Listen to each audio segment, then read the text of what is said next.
Hello and welcome to this podcast recording. This is kind of like a bit of a continuation of the Q&A that I did just the other day. I have been really active on this channel recently, so it's like I've been kind of uploading a video every couple of days, but please don't think that that's like all I do. I just try and cram in as much as I can, in bits and pieces of blocks of time where I feel called to. And sharing these types of videos is very cathartic and it is very intimate because I share like a lot in my head and a lot of my knowledge and thoughts. So in relation to the Q&A, I just feel like with the amount of questions that came through, it's just better that I continue doing these videos exploring one topic at a time. There were quite a few questions around my sexuality and around people asking me why I'm single, and what are my plans for the future in terms of my life. And I think about this stuff all the time. It plagues me, it haunts me.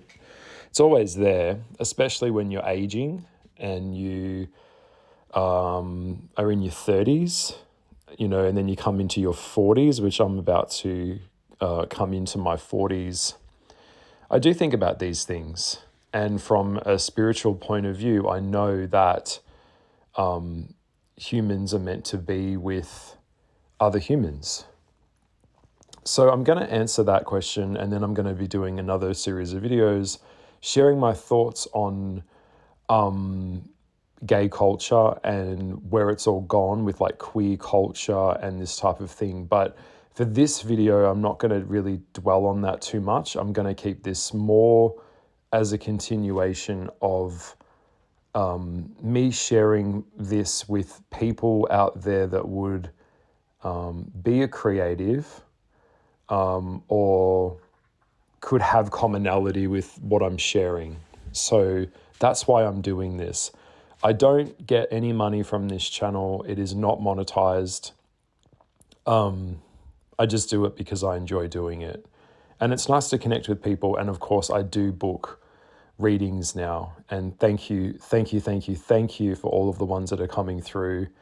I give them all as much time and like diligence as I possibly can to make sure that every reading that I see really comes from my heart. So how I'm talking now, it's like very stripped down. I've got a cup of tea. It's like how I'm talking right now is how I would be talking to you if you were sitting in front of me asking me these questions. So that being said, in relation to being single, I have been single for over 10 years.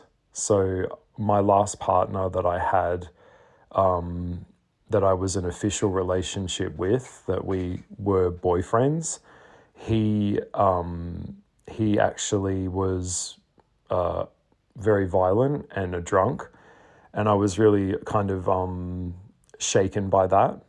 And I can't really go into it too much, but he actually hung himself in 2022. I received an anonymous message from someone on Grindr, which, if you don't know, it's a gay app. These days, when it comes to like gay, comes to any level of communication in the gay world, it's still kind of very, very much underground. It's very sad, but it really is, particularly over here in Western Australia. But, in terms of gay culture or any culture, it's all gone into the apps, into the ether of the internet.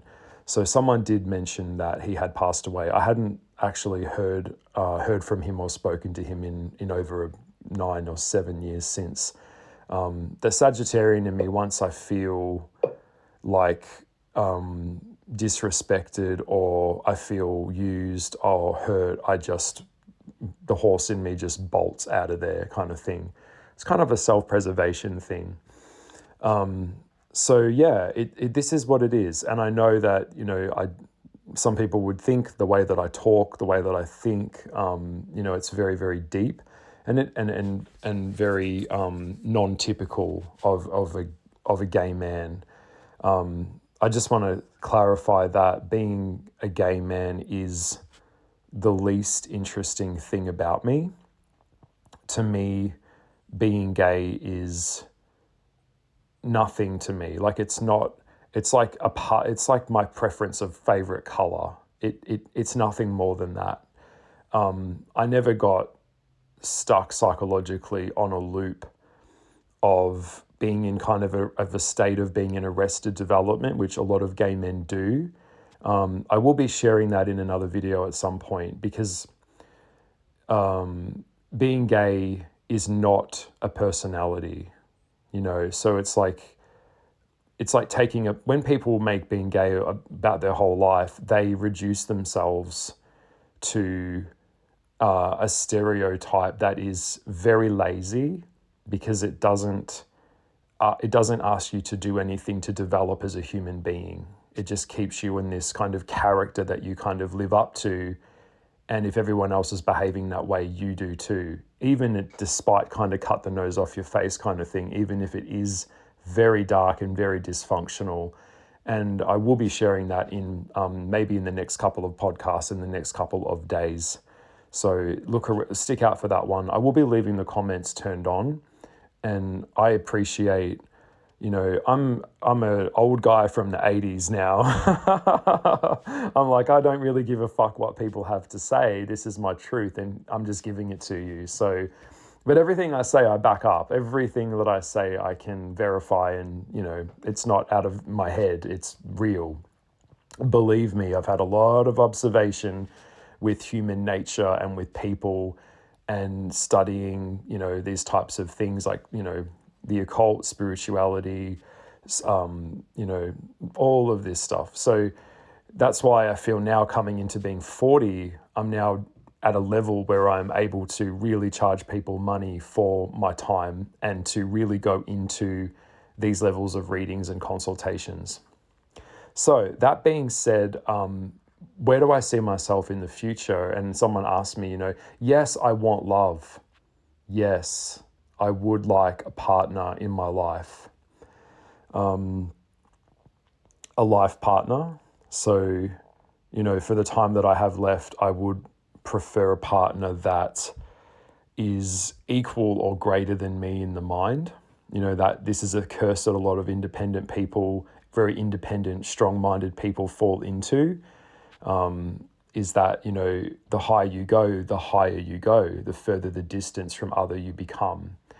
And so that's the price you pay for higher knowledge and evolution, but also it's going to be ultimately you're going to fall into a trap of that as well. So it kind of coincides with sociology, and also different levels of society, which we all live in, whether you like it or not. Youth, wealth, race, beauty, social status, sexuality, yes, to throw that in there too. It all makes a difference on where you sit in the totem pole of life. And some people get very annoyed with that, but it is what it is. All right, that's not being a victim. It's just saying that's what it is. All right, so that being said, I would like to grow old and be with a partner and have a very domestic life. Like, I like the idea of having a nice home. I know how to make a home, even when at times in my life I've been very poor and I haven't had much money to do anything. I have a lot of pride in how my house is presented, and, cleaning it, looking after it. And I don't know, like, I don't have any cancer in my chart, but it's strange because, a very healthy, well-adjusted, mentally stable cancer probably would be good for me, because it would be very home-based and very domesticated in that regard. Like, we'd always be doing renovations on the house, or we would be changing something around the house. It's always the house, that cancer thing. But yeah, so that's kind of where I'm at. So over the past couple of years, I've gone through lots of rebirths, and walking the path of being an artist is me continuing what I was sharing the other day in in the first podcast that I did in the Q&A. So I wanted to come back and expand on that more, and that's why I'm doing this one. So I'd like to grow old and just be like a merman beach daddy. You know, I know that sounds very it sounds very tongue in cheek, but that's what it's going to be. You know, I'm going to be like Merlin. I'm going to have this white beard and sit by the beach and just make the best of the time that we have as everything is kind of collapsing around us. And that's the truth, which I've talked about. I also left a link if you'd like to go back to the first Q&A. Go back and click on that YouTube link. It's talking about like deliberate decline, you know, so go have a look at that if you're living in Australia. It also applies to Canada and the UK, which are now basically completely collapsed at this point. I don't see a way out of this. So we're heading into some very, very dark economic times, you know. But if you're a boomer and you've, you know, just so happened to be born back in the 60s and 70s, then congratulations, you know, you've probably done very well. But if you're not, well then, you know, we know the young generation in terms of having the dream of a home. It's now said that to do a reverse comparison to the timeline of value of property, of the property market in terms of a median wage, it would now take 7 of my dad to sustain what he had now. So it would take 7 of me to even get a shot at having a house and a home, particularly if you're on an average wage. Because the average price now of an Australian home is now heading into 1.5 million, which is just absolutely absurd. I have mentioned that before. Also with any level of immigration, we've had a massive increase of immigration here in Australia, where we've seen, I think it was nearly an add-on of 2 million people in 3.5 years. Predominantly those people have kids when they come here. They come here on student visas. Then they bring their families across. And then in the last 2.5 years, we've only had 160,000 houses being built in Australia. So obviously all things come down to some level of supply and demand. Of course, that drives up the housing price, the value, and it's all a knock-on effect of certain things. So that's another video for another time. But yes, it is not sustainable on any level. And so if you're out there and you're really battling it out just to keep your head above the water and you are a wage slave, I don't know what to say. I mean, you have to figure out a way to kind of get out of that. You have to be very, very strategic now in a modern world, because, how do I word this? Unearned value is competing with earned value in this modern world now. So we've got like teenage kids in their bedrooms doing TikTok videos and pulling in 32K a month. You know, we've got some real, this whole idea of a traditional system of going to school, going to university, getting that job, that is all taken off the table now. The high income earners of the world are entrepreneurial people now. Okay, so don't even get me started on school. But this is where it's at, and you have to know that. You know, a lot of people are turning to what they would call content, where they're filming themselves, like basically it's modern day prostitution, where they're filming themselves and then posting pictures of themselves online to generate income. And that's part of the chat that I wanted to expand on today, is that the game has changed so much and the world has changed so much so quickly that there wouldn't be a school that could prepare a person for the world that they're living in by the time they finish that time of their education at school. It's changing. So technology is moving faster than humans can comprehend. So it's really quite scary in that regard. And I have mentioned we are heading towards a reset. But that being said, I wanted to move on to explaining being an artist and why I choose to walk this path. I have had many different jobs in my life. You know, I've lived a lot now. Like if I died tomorrow, if I go out at night and I look up at the cloud sky and I'm like, you know, the stars, and I'm like, beam me up, I'm ready. I'm so ready. Like if I went tomorrow, I wouldn't give a fuck. I mean, I've got a dog here at the moment and I love her very much and she needs me.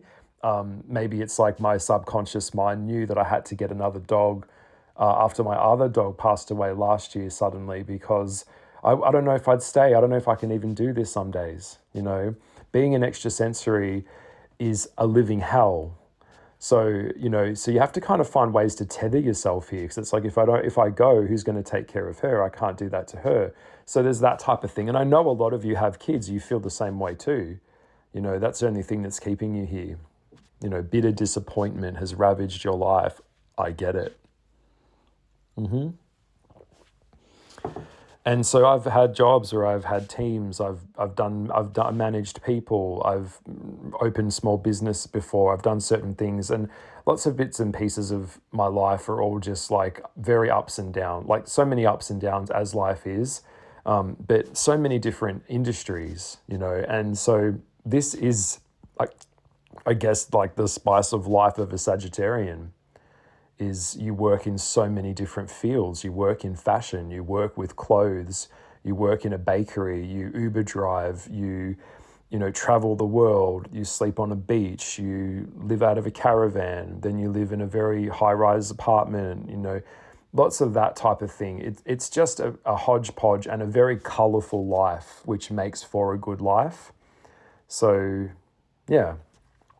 Anyway, the reason I want to be and I continue to do art is because in my mind's eye, it's like an itch that I have to scratch. It's something that challenges me in a way that nothing else does. And so it's like when I go into making art or drawing a picture or a painting or making a sculpture or something that I make with my hands, whatever it is, it's kind of what I call waiting for the pregnancy moment, where it's like I'm conceiving in a way. It's like, I know women would understand. It's like something merged with your consciousness and it wants to come out of you. So it's almost like something comes through you. And as you know, when you're connecting to the dream world and the astral world, you're kind of in a state that, you know, all of these ideas and thoughts and shapes and feelings and colors, they all are drifting around in a mixture that could potentially become a world. You know, building a story. When you are a storyteller, you know, even if you're a writer, you're building a world from within your head. You know, what do the characters look like? What do they sound like when they talk? You know, what is this world like? And so all of these questions and you know, these things that just sit in your head, you're kind of manifesting this, and in a way it is alchemy. You know, it's magic is creation. It's manipulation of energy in yourself. So it's like I'm trying to figure something out, and then when I try and figure that out, I can never figure it out. And then of course comes this thing that I was talking about the other day with a friend on the phone. We were talking about kind of getting comfortable with being cringe. You know, I think when you post something, out on the world, you know, out in the world, and it does feel cringy. It does feel like, oh my God, you have to kind of get over that. I'll share a story. When I was in my 20s, I studied acting and I really enjoyed acting. I still do. I like building a character and building a world and getting out of my head. And I really enjoy the camaraderie, and I enjoy the direction and, creating a scene, building a character. It's all part of like, creation. Anyway, at the end of my time doing my study, we had to put on a performance as a like end of year kind of end of course performance. So it was very nerve wracking, but it was filmed, and then we got to go back and rewatch it on a big screen together. And I remember just being so horrified at what I saw of myself, because I'd never seen myself from that angle. I was seeing myself on the screen from angles that just terrorized me. Like, I was like, I can't believe that's what I look like. That's what I sound like, because we can't see ourselves outside of ourselves. And so nothing could have been more shape shifting than seeing you from an external point of view that you're not used to. And so that feeling of self-hate, or maybe even going, what the fuck am I doing, really shifted me. And I remember walking out of the room and going down to a fish and chip shop and just sitting in the window going, do I really want to continue acting? Because if you really do, there's a part of you that makes you face yourself in a way that nothing else can. And that's what art does for me. It's like you're in a battle with yourself. Like, you have to go, whatever I made before doesn't matter now, because what I'm working on now is I have to live up to what I've done before, but it has to be different. So there's kind of like there's pressure on it. So, and sometimes that pressure is paralyzing. Like, when you start a new canvas and you're working on a new piece, it is very difficult to do this. Sometimes it's just too intimidating. So it's like a real internal thing in your head. Every stroke of something that you do on the canvas affects something else on the canvas, and then you come back and look at it, and I just think I hate it, like it's terrible, and then I love it, and I'm really happy with it. So it's like a roller coaster ride. If you're an artist and you make art like in a visual sense, or even if you are an actor or a writer, it's a dance between surrender and effort. It's a dance with your ego, because we are making something that people are going to see and judge us on. So, and there's no script to follow. No one can help you. It's not an office role where someone tells you to do something and then you do it within a contained computer program or like a file or a spreadsheet. That's not what art is. So, and it's not logical. Creativity isn't logical. So you have to have this sense of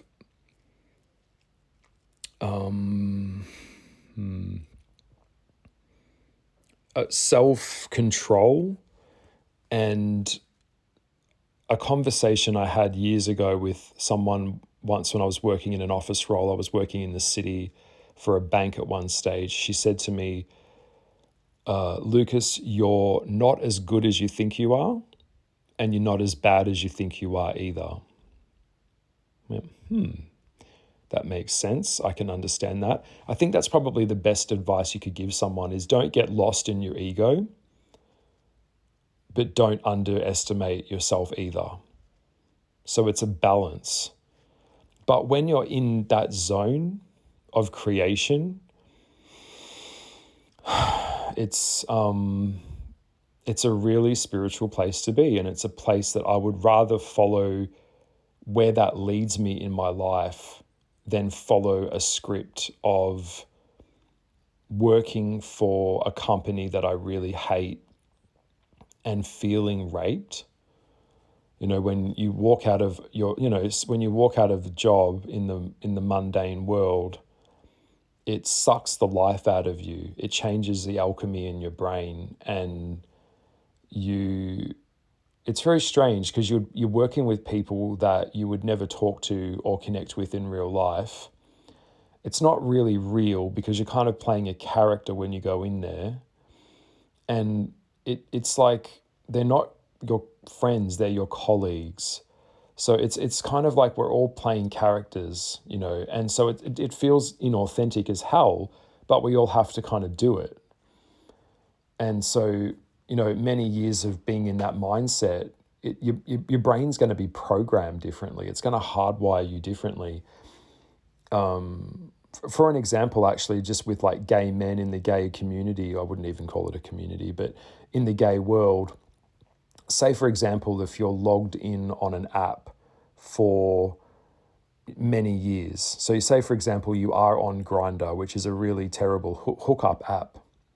Well, it's only as terrible as the people that are using it, but the app shapes the culture and the culture of the people shape the app. So it's this hand-in-hand thing, is that if you're in a level of dysfunction within a paradigm of how everyone is operating and treating each other, then over time you'll become desensitized to that dysfunction. And then because you're in it, because you're partaking in it, even if you're aware of it or not. So over time, it is very bad. It's very damaging. So you kind of, you know, everyone chats, abandons each other, chats, abandon each other, uses each other, abandons each other. And so over a prolonged period of time, this is going to change how you relate to people. It's going to change how you see people, how you treat people, how you objectify people, you know. So our environment is super important. Recently, I just relocated from a very bad part of Perth, which I'm going to be talking about at some point. I actually recently found out it's cursed Aboriginal land. So I'll be sharing that story with you guys. I may have to turn the comments off for that video because, yeah, it's pretty heavy. People that live in Perth might get upset, but it's pretty interesting stuff. But so, yeah, your environment really shapes who you are. You know, and you want to get to a place where when you look in the mirror, you're like, oh, fuck, I love you. You want to have that level of self-confidence. So, but we're not confident. We all have doubts. So it's kind of like to make something, you have to have this overarching sense of positivity, that it's all going to work out and it's all going to be okay. So, yeah. And when you're really committed to something, it's kind of like a young man's game. You know, you have to make the time. You have to get up early. You have to, like, you know, up at 4 o'clock, you know, by the time you do all the other stuff that you have to do. So life takes a lot. Life sucks the life out of you, particularly if you have a career, you know. So I'm very hands-on in that regard. So it's like, yeah, I don't really like the word career because that kind of implies a financial ambition. And yeah, it's not living in imagination. It's living in a work system that basically chews you up and spits you out at the end kind of thing. So anyway, I hope that you're enjoying this chat. So into the artist chat continued. It's like I'm obsessed with getting into a spot within my head where I go into kind of like a place where I have to cut the world off, and I make the best work when I'm very centered. So when I'm not centered, I don't make art and I don't attempt to try and make art. That's not the place to be making art from. So some days I'm just not feeling it, and some days it's just not there. So it's like a fuck, you know, if you're not in the mood, if you're not really in it, then don't do it. Go do something else, you know, that type of thing. So when you don't feel secure and you're in survival mode, being creative isn't really going to be conducive to that. So you have to kind of get to a place where you feel secure, where you have permission to let yourself go into your inner artist to bring out whatever is there, you know, from within you. Because it's very difficult when you can't, you know, you've got to work out, am I going to cut off the electricity or am I going to cut the gas this week? That's not where good art comes from. you have to be comfortable. You have to have a warm place to go. And it's really important that you have people around you that support you in what you're doing as well, and they recognize what you're doing. When so often people don't have support systems, they don't do anything. It's very important to have a support system, and if you don't have a support system around you and you want to make art or you want to do something that other people that you think they won't support, I would say don't share your dreams with them. Don't share those dreams with people that don't support you, because it's not going to be proactive and conducive to you making good work. But you have to be prepared to fail and have disappointment and make shit work too, So it's a tricky one. I was very lucky because my family never saw me as, like, they didn't give a fuck. I never came from some kind of pretentious family where we were rich and my family were like doctors and lawyers, and I had to kind of get a career path that was approved by them, or I'd get their disapproval. I never had that. I was very lucky. And that's not coming from a flippant place. It was just that they're just like, I just had an interest in drawing pictures and making art, and my mum always made sure that I had, or my grandma always made sure that I had access to like stationery and pens and paper and scissors and, paint, and I could always make art if I wanted to. So I was very lucky in that regard. So I can't comment on that negatively, because my mum and dad have always supported my art. Even if they didn't support other parts of me or understand other parts of me, they recognize that, and because to some families, like, that would be absolutely disastrous, financially disastrous, to be an artist and to even consider raising a family. Like, that's just utterly ridiculous. And you do get met with a lot of that. Even to this day, I still get people saying, are you going to get another, like, do you have a real job? Like, do you have what do you do? And I say, like, I make art, and I paint and I draw and I do these things and I write books and I make art. And they're like, what? And they can't see it the way that I see it. Yeah. And then there's this kind of romanticism as well about artists, where it's like the romanticism of the profession of making art is also very stuck up, and it's kind of got its head stuck up its own ass. Because to me, it's like problem solving and expressing something from in my head and trying to wrestle with that. And then somehow it's like the idea in my head becomes this thing of its own consciousness, and then I kind of feed it in a way. So it's following that and being prepared to be broke and just following it anyway. But when you follow it, you've really got to fucking commit to it. You have to do the legwork to bring it into the world. It's very laborious, like painting and drawing with your hands. Your hands seize up. This isn't sitting on a word processor typing or even using AI. I've noticed these days, back to my comment before at the start of this chat, with like in a modern world where, a lot of people now that are very, very high income earners, they really are doing fuck all.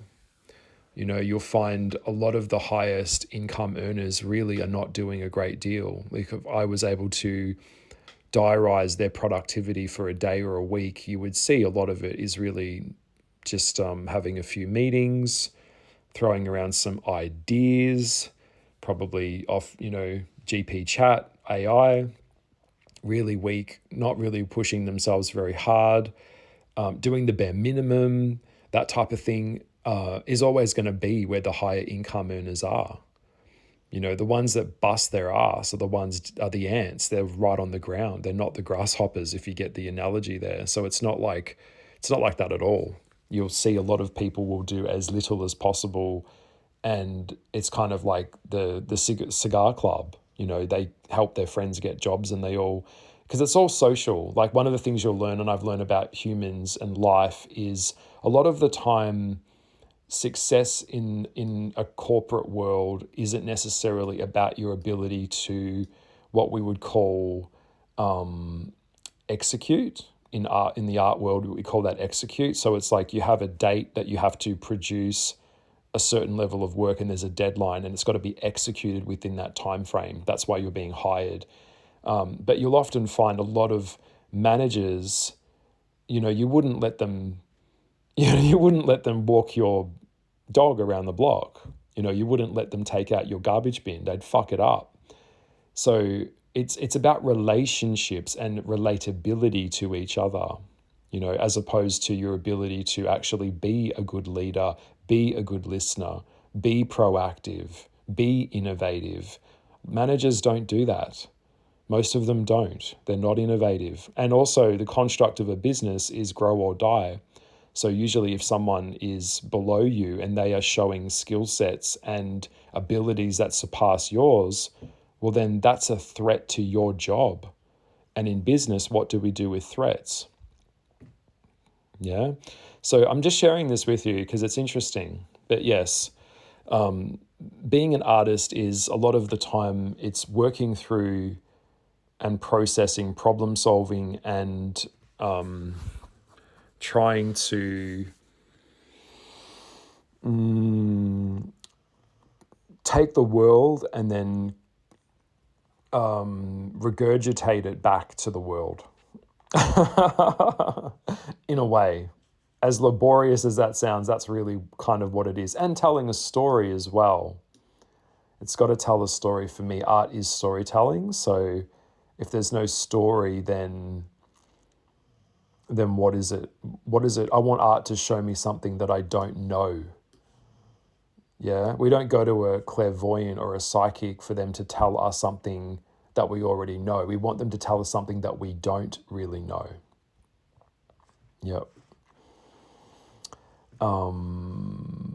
But yeah, it's interesting stuff. And it is alchemy because it's creating something, from your mind and changing its form and bringing something into the world. And you just don't know. I don't know who's listening to me right now. You just don't know. But if I don't upload this podcast, then no one will know that I'm there. So you have to have a bit of ego in you to even be an artist. Even if you're an actor, you have to have a bit of ego in you to be an actor. You have to have it in you because it is you on the line, and what you create is an extension of you. When people say don't take it personally, I'm telling you, take it personally because it is personal. Everything we do is personal. You can't detach to get off the hook. All right?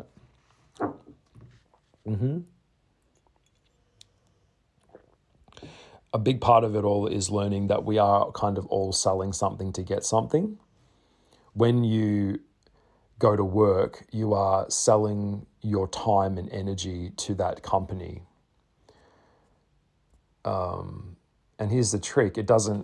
Your time and energy is worth certain things, but the value that you usually are worth in payment, in remuneration from the company is usually the value that you bring into the company, okay? Or what you can generate financially, etc.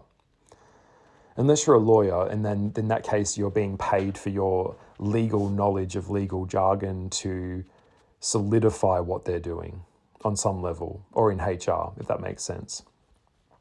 So yeah, when you dig a hole, you are selling the strength of your arms. We're all kind of prostitutes in a way. We're all kind of selling something to get something. When you paint a painting, you're selling your mind. When you bake a cake, you're selling. We're all in this kind of capitalistic world where we're all selling something to get something. All right, so there's no way around that. It's just how it has been. Socialism doesn't work. Communism definitely doesn't work. And until a human comes up with another thing other than capitalism, then we're all going to be living in this mode until something else comes along, which, by the way, will also be corrupt because humans have a tendency to enslave each other and find ways to entrap each other. Okay. I hope that made sense. So being an artist is just walking that path between delusion, reality, existential crisis, and letting yourself go, getting into that state where you kind of nestle into a spot, and then after a while the world just kind of fades away and it's just you in your world that you've got in your head, and keeping yourself in that state for prolonged periods of time is how I do it. And learning to be patient with myself has always been a key. Is that when you're working on something, if I rush it, then I'm not really doing my best work. I'm just trying to get to the outcome of it. So you have to kind of detach from the outcome, know that it's going somewhere. You don't really know where it's going, but it's like you don't need to see the next step to know that the next step is there. Yeah, it's like you're driving through, a really good analogy, I'm not sure who said this one, but it's like being a writer or something, it's like driving through the desert in the night with no headlights on. So you don't know, because you're doing something that hasn't been done before. And that's what excites me about creation. I don't want to do something that someone else has done. Okay, that doesn't interest me. It's the undone that interests me, not the done. So I hope that made sense. But yes, that's a little bit of a chat expanding on my thoughts of the art world and whatever bubble that, is underneath, whatever's underneath that umbrella, whether you are an artist, a writer, a creator, a sculptor, an actor, a thespian. It's like, in my mind's eye, it's all about creating something, getting out of your own way, and being okay with cringe. It's okay to be cringy. Most of the time people won't understand you, and that's cool. So don't try to give your power and value of what you do to others that don't care to understand it. You just politely just remove yourself away from that person and you continue your work, and the work should always speak for itself. That's the key. You don't need to explain your work. Your work should be strong enough to communicate what it is that you're communicating. I will share one more thing before I get out of here for today. I had my first exhibition was when I was 15 years old. I was living in Wodonga in Victoria, near the Murray River, and with my school, I used to sit in the art room at lunchtime by myself and make paintings and drawings, and the teachers used to just let me in there, and I used to sit in there and I didn't want to play down ball and just talk about girls and nonsense, things that just did not interest me. I was being a bit of an old soul, I guess. So it's like sitting there and making a painting and drawing something, and I decided to work on this sculpture, which was made out of paper mache, and it was very big piece of work. And it became this kind of toadstool, kind of like a mushroom shape, very flat at the top and rounded at the bottom with a stem. And I don't know, like building something with wire underneath it, it just kind of started to take on its own form. And then I was like, this is a toadstool. All right, well then it's a toadstool. Let's go in that direction and explore that. And luckily I had a teacher that saw what I was trying to do, and she just believed in me at that time in my life. By the way, it's very important to understand that with humans, we're all connected. So it just takes one little spark. Even now, maybe I'm sparking you right now. Maybe it's like one little spark and it's like, bushfire, bah. So she said, keep going, keep doing this, keep working on this. It's really cool, keep going. So I just kept doing it, and we ended up putting all this plaster all around the edges of this mushroom, and I ended up calling it the slimed fairy tale. So I painted all of the slime as it was dripping down. It was setting all this plaster. It's really cool. And then I painted it bright fluorescent green. And I remember the color was called cerulean green. It was a very bright, illuminated green. It was a very expensive paint that we luckily had. I went to a lot of public schools which didn't have much in terms of art supply. My first high school, we had like 5 bottles of paint, just like the primary colors or something, and the paintbrushes are all fucked and filthy. We had to kind of wash them in the toilets at lunchtime, and on our, we didn't have a tap in the art room, so we all had to go outside, and wash the brushes, and we had to look after those brushes as well because they had to last a long time. Doing a lot on a shoestring budget, but the teacher knew that, and she made it inventive. It wasn't about the tools that we used. It was about working with our minds. And it's like that line, I think Shakespeare said himself, there's no such thing as a small script, only a small actor. So when you get that script, you take it to your place and your character, and you make it your own. You don't need pre-existing material to tell you what to think. You work with what you have. Even if it's the dirt outside with some water, you can mix it around and make mud. Mud can make a form of paint. Put some charcoal, crush some other stuff in it you can find around on the ground. Work with what you have from where you are. And so that was her philosophy. It's like, if you want to do this, you will fucking do it. There's no excuses. And so yeah, back to the point, I had my first show, and it ended up being a part of a art program or an art show that was about trying to get young men involved in art.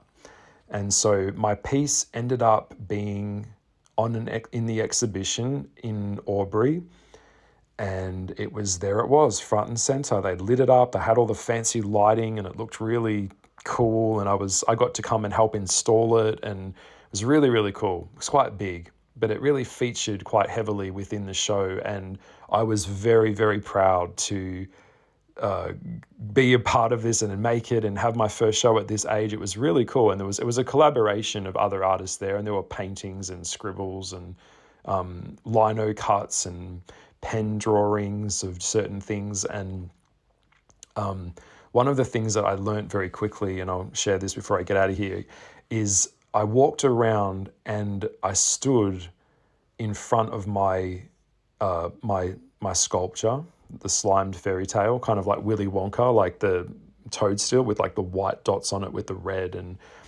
very interesting. It didn't really have a message. It was more just visual impact, I guess I could say. But what happened was, when I stood there, other people were talking about my work. And some of the things that they had to say were really like, what? Like, this is not a commentary on society. This is not, whatever it was. And so when you create something, you have to be willing to know that it's out there in the world, and the relationship that people have with it is none of your concern. It's great if they like it and they connect with it, and it's okay if they don't. That's totally okay. You can't let it into your soul. So you learn that once you've done it and you've released it, it's like a spell. Like it's a spell, right? When you've cast the spell out in the world, it's done. Don't think about it. Let it work its thing. It's done, and it's for everyone to enjoy. Everyone is going to have their interpretation of what this was. And that's part of the beauty of creation. It's open to interpretation. Yeah. So, yeah, attachment creates suffering, but, we all want to attach to things and people. Sometimes we attach to people that don't want us, and that really hurts too.